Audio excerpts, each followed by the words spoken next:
नमस्कार, स्वागतम। आपके साथ आज एक ऐसी स्टोरी शेयर करूंगा जो हो सकता है आपने पहले सुनी हो कहीं।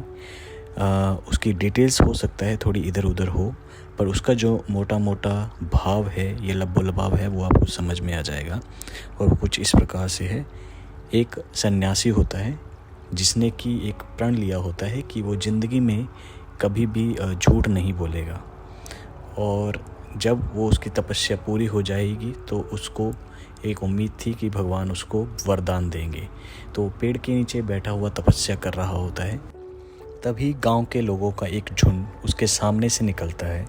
और उसको बताता है कि हमारे पीछे डाकू पड़े हुए हैं जो कि लूटपाट की मंशा से और उनको ख़त्म करने की मंशा से उसके पीछे आ रहे हैं। तो वो इतना बोल के गांव वाले आगे निकल जाते हैं और किसी जगह पे छुप जाते हैं। और थोड़ी ही देर के बाद फिर घोड़ों पे सवार डाकू आते हैं और वो भी सन्यासी के सामने निकलते हैं और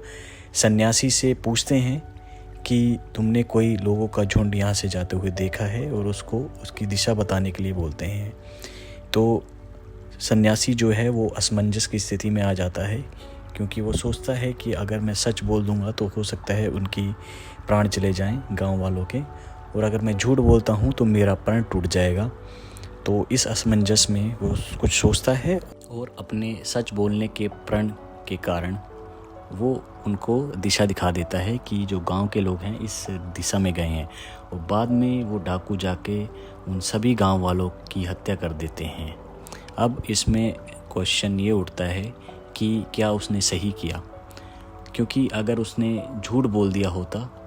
तो हो सकता है उसका प्रण तो टूट जाता, पर वो कई लोगों की ज़िंदगी बचा सकता था। तो ऐसे सच बोलने का क्या फ़ायदा जिससे कि लोगों की ज़िंदगी चली गई जो कि असहाय थे और बेकसूर थे। बोलने का भावार्थ सिर्फ इतना है कि कई बार उस झूठ का महत्व उस सच से ज़्यादा हो जाता है जो कि किसी के हित के काम। इसी कड़ी में मैं एक चीज़ और जोड़ना चाहूँगा जिसे हम कहते हैं वाइट लाई या सफ़ेद झूठ। इसको इस उदाहरण के साथ समझें, जैसे कि अगर कोई बहू है, नई नई शादी करके आई है, वो अपने परिवार वालों के लिए खाना बना रही है और गलती से उसने जो है उसमें नमक ज़्यादा डाल दिया है या किसी दूसरी चीज़ में कोई चीनी ज़्यादा डाल दी है, और अगर वो चीज़ उसके घर वाले खा रहे हैं,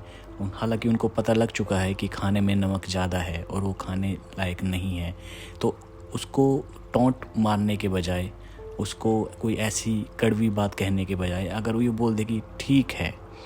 तो जब वो खुद खाना खाएगी और जब वो देखेगी कि हाँ इसमें तो खाने में नमक बहुत ज़्यादा है और इन्होंने जो मेरे घर वालों ने है मेरी कोई शिकायत नहीं की और वो चुपचाप खा गए, तो उसको खुद से रियलाइजेशन होगा उस चीज़ का और उसमें सुधार करेगी।